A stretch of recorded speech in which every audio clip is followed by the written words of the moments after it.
কেমন আছেন সবাই? আলহামদুলিল্লাহ, আমি ভালো। সুস্থতার পরে সুস্থতা দান করে কে? নাকি ডাক্তার? কথা বলেন। আমাদেরকে সুস্থতা দেয় কে? আল্লাহ সুস্থতা দেয়। কেউ যেটা পারে না পারে কে? কেউ যেটা দেখে না দেখে কে? কেউ যেটা দেয় না দেয় কে? সবার চোখ ফাঁকি দেয়া যায়, কিন্তু আল্লাহর চোখ ফাঁকি দেয়া যায় না। এজন্য মুমিন বিশ্বাস করে আল্লাহ ইজ ওয়াচিং মি, আল্লাহ সুবহানাহু ওয়া তাআলা ইজ অবজার্ভিং মি।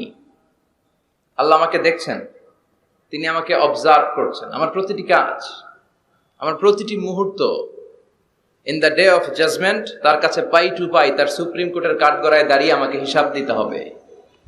এটা হচ্ছে মুমিনের বিশ্বাস। মুমিন সব সময় এটা বিশ্বাস করে যে কেউ না দেখুক, দেখে কে? আল্লাহ। পুলিশের চোখ ফাঁকি দেয়া যায় কি যায় না? কথা বলেন। পুলিশের চোখ ফাঁকি দেয়া যায় না? সিগন্যাল দিয়ে রাখছে পুলিশ, যাবা না, হুট করে গাড়ি টান মারছে, কিছু করার আছে? র্যাবের চোখ ফাঁকি দেয়া যায় কি যায় না? বিমানবন্দরে কাস্টমস অফিসারের চোখ, যারা দেশের বাইরে থেকে আসেন, ইমিগ্রেশন পুলিশরা জিজ্ঞেস করে গোল্ড আছে? গোল্ড কোন দেশ থেকে আসছেন? গোল্ডের বার আছে? তো তাদের চোখ ফাঁকি দিয়ে অনেকে দেশের বাইরে থেকে গোল্ড নিয়ে আসে। কত বড় টাকা আছে না নাই? দেখেন, ওদের চোখ ফাঁকি দেয়া যায়। পরীক্ষার হলে যারা গার্ড দেয়, তারাও যাতে উল্টাপাল্টা করতে না পারে ম্যাজিস্ট্রেটও লাগানো হয়, ঠিক কিনা? ওই ম্যাজিস্ট্রেটেরও চোখ ফাঁকি দেয়া যায় কি যায় না? ফাঁকি দেয়া যায় না শুধু একজনের চোখ। এজন্য আমি সবসময় বলি যে কেউ যেটা দেখে না দেখে কে? কেউ যেটা শোনে না শোনে কে? আপনি যখন যে মুহূর্তে যেভাবে আল্লাহ তাআলাকে ডাক দেন, তিনি শুনতে পায়। নাকি মাঝরাতে ডাক দিলে শোনে না? তুফানে পড়ে ডাক দিলে শোনে না? ভূমিকম্পের মাঝখানে ডাক দিলে উনি শোনে না?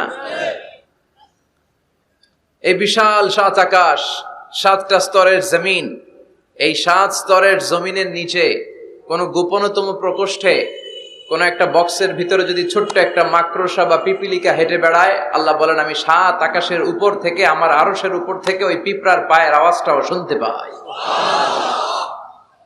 এজন্য বিপদে পড়লে, মন যখন বিষণ্ণ থাকবে, দুঃখের সময়ে আমরা চাইবো কার কাছে? সব সময় প্রশংসা করব কার?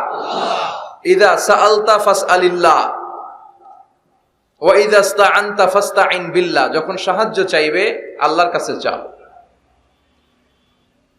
যখন কোনো কিছুর প্রয়োজন হবে আল্লাহর কাছে চাও।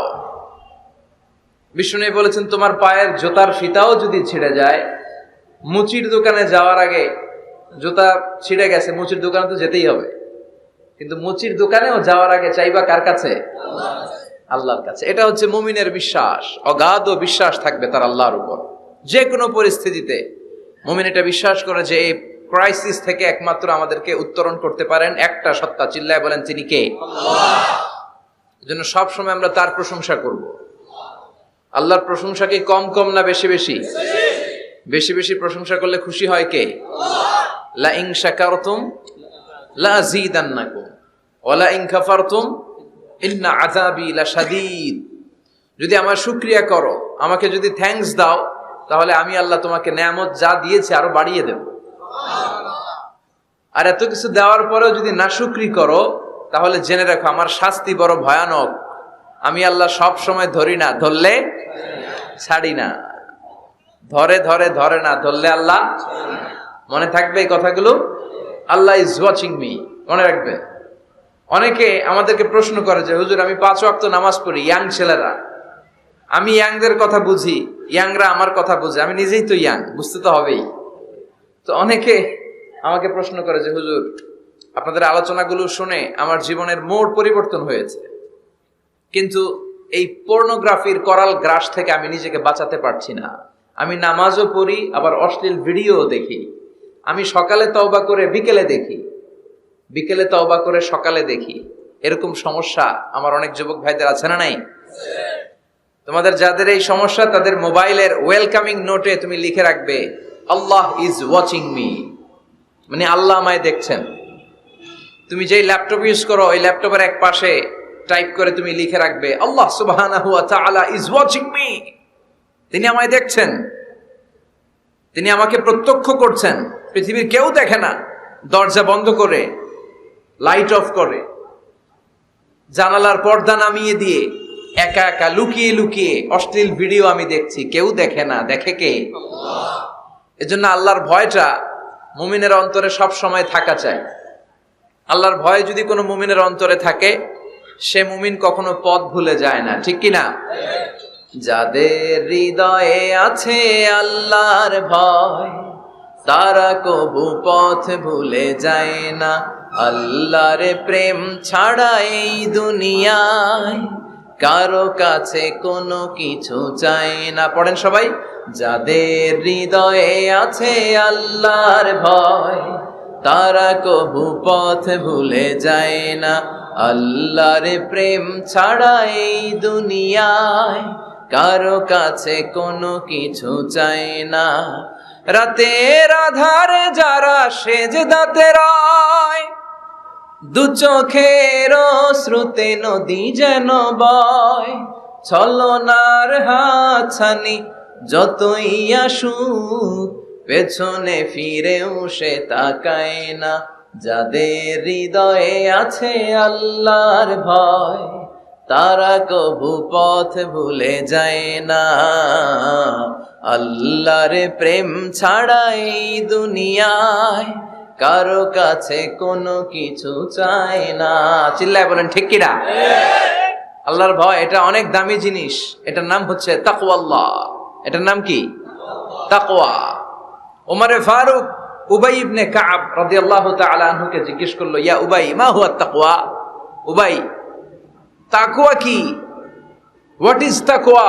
What is the definition of তাকওয়া? উবাই ইবনে কাব প্রশ্নের উত্তর না করে ওমরে ফারুককে আবার প্রশ্ন করে বললেন, আমা সালাকতা তরিকান যা শাউক? হে আমিরুল মুমিনিন, আপনি কি কাঁটাযুক্ত কোনো রাস্তা দিয়ে, এমন রাস্তা যে রাস্তার ডানে বায়ে সামনে পেছনে ক্যাকটাসের গুল্মলতা, খালি কাঁটা, এই কাঁটাযুক্ত কোনো রাস্তা দিয়ে কি আপনি কখনো হেঁটে যান নাই? ওমরে ফারুক বললেন, বালা, আমি হেঁটে গিয়েছি। উবাই বললেন, ওই রাস্তা দিয়ে হাঁটার সময় আপনি কেমন করে হেঁটেছেন? ওমরে ফারুক বললেন, ইজতাহাদতু ওয়া ইশতাম্মারতু, আমি এমন ভাবে হেঁটে গিয়েছি যাতে আশেপাশের ডানে বায়ে কাঁটা আমার গায়ে না লাগে, আমার জুব্বায় না লাগে। আমার জুব্বাটা ধরে আটো সাটো করে সন্তপর্ণে খুব সচেতনতার সাথে আমি হেঁটে গিয়েছি যাতে কাঁটা গায়ে না বিধে। উবাই বললেন, হাযা হুয়া তাকওয়া, এটাই তো তাকওয়া, এটাই তাকওয়া। এমন ভাবে এই পৃথিবীতে আপনাকে চলতে হবে যাতে শয়তানের কোনো হাতছানি, কোনো পাপ, কোনো পঙ্কিলতা, কোন ধরনের অশ্লীল বিষয় আপনার গায়ে পৌঁছতে না পারে। এটাই তাকওয়া। বিশ্বনবী একবার খেজুরের ডালা ভেঙে মরুভূমির মধ্যে একটা দাগ টানলেন, লম্বা দাগ টেনে সাহাবাদেরকে বললেন, হাযা সিরাতুল মুস্তাকিম, এটার নাম সিরাতুল মুস্তাকিম। তারপর ডানে বায়ে দুই দিকে অনেকগুলো ছোট ছোট দাগ কাটলেন, বললেন, হাযিহি সুবুলুশ শায়তান, ডানে বায়ের রাস্তাগুলো এগুলো শয়তানের রাস্তা। ডান দিক থেকে বাম দিক থেকে তোমাকে শয়তান হাতছানি দিবে।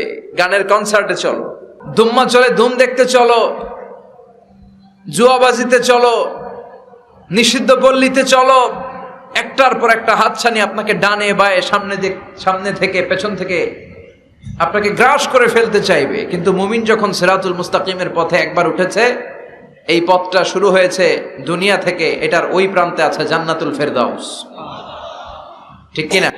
এজন্য প্রতিদিন সালাতে আমরা পড়ি ইহদিনাস সিরাতাল মুস্তাকিম। যে যুবকদের এই সমস্যা আছে, পর্নোগ্রাফির সমস্যা, এটা জাতীয় সমস্যা বাংলাদেশের জাতীয় রোগের নাম ডায়াবেটিক্স। জাতীয় রোগের নাম কি? আর যুবক যার জাতীয় সমস্যা হচ্ছে কি? পর্নোগ্রাফি। স্মার্টফোন গুলো আমাদেরকে স্মার্ট না বানিয়ে আমাদেরকে শেষ করে দিচ্ছে, ঠিক কিনা? এজন্য আপনার একটা শক্ত সিদ্ধান্ত পারে আপনাকে জান্নাতি বানাতে, আর আপনার দুর্বল সিদ্ধান্তটাই আপনাকে জাহান্নামী বানানোর জন্য যথেষ্ট। এজন্য মুমিন মাত্রই তাকে বিশ্বাস করতে হবে, আল্লাহ ইজ ওয়াচিং মি। কি বিশ্বাস করবেন? আল্লাহ ইজ ওয়াচিং মি, আল্লাহ আমায় দেখছেন। কেউ দেখে না, কারো দেখার দরকার নাই, কিন্তু আমার আল্লাহ দেখে, ঠিক কি না? এটাই সবসময় মুমিনের অন্তরে থাকতে হবে। এটার নাম ঈমান, এটার নাম তাকওয়া। এই তাকওয়া নিয়ে যেন আমরা মরতে পারি, আল্লাহ তুমি তৌফিক দাও। ঈমানের সাথে যেন আমাদের মৃত্যু নসিব হয়, তুমি তৌফিক দাও। বিশ্বনবী সবসময় দোয়া করতেন, আল্লাহুম্মা রযুকনা হুসনাল খাওয়াতিম, হে আল্লাহ তুমি আমার শেষটাকে ভালো করো, কারণ সব ভালো তার, শেষ ভালো যার। এরকম অনেকে আছে আজীবন ইসলামের পক্ষে ছিল কিন্তু শেষকালে মোরতাদ হয়ে মারা যায়, আছে না নাই? আবার অনেকে আজীবন ছিল কাফের, মুশরিক, ইসলামের শত্রু, নাস্তিক, কিন্তু শেষকালে কালিমা পড়ে মারা যায়, আছে না নাই? জিহাদের ময়দানে এক সাহাবা যুদ্ধ করতে করতে কাফির মুশরিকদেরকে কচুকাটা করে জাহান্নামে পাঠিয়ে দিচ্ছিলেন। জিহাদের ময়দানে ওনার যুদ্ধ দেখে সব সাহাবারা বলল, আজকের জিহাদের ময়দানের সব সওয়াব এই সাহাবা পেয়ে যাবে। বিশ্বনবী বললেন, হুয়া ফিন্নার, ও জাহান্নামে যাবে। এক সাহাবী তো অবাক, এটা আবার কেমন কথা? জান মাল সব বাজি রেখে জিহাদের ময়দানে আল্লাহর দুশমনগুলোর একটার পর একটাকে শেষ করে দিয়ে জাহান্নামে পাঠিয়ে দিচ্ছে, আর এই মুজাহিদ ফি সাবিলিল্লাহ জাহান্নামে যাবে? How it's possible? এই সাহাবী পেছনে পেছনে লুকিয়ে লুকিয়ে দেখতে লাগলো যে আমি এটার শেষ দেখতে চাই। দেখতে দেখতে এক পর্যায়ে তিনি খুঁজে পেলেন যে সাহাবী কাফেরদের বিরুদ্ধে যুদ্ধ করতে করতে কাফেরদের বিশাল এক ঘাটির ভেতরে ঢুকে পড়েছে। সেখানে যুদ্ধ করতে করতে একটা পর্যায়ে এমন আসলো, সে মারে আবার মার খায়। শুধু মারে না, মারেও আবার মরেও। মার খেতে খেতে হঠাৎ তার ডান হাতে এক কাফের এক কোপ মেরে তার ডান হাতটা কেটে ফেলে দিল। তাকে আহত অবস্থায় রেখে দিয়ে কাফেররা অন্যদিকে চলে গেল। এই ডান হাত থেকে ব্লিডিং হতে হতে এমন অবস্থা আর সহ্য হয় না, আর কিছুক্ষণ ওয়েট করলেই তার শাহাদাতের মৃত্যু। কিসের মৃত্যু? কথা বলেন।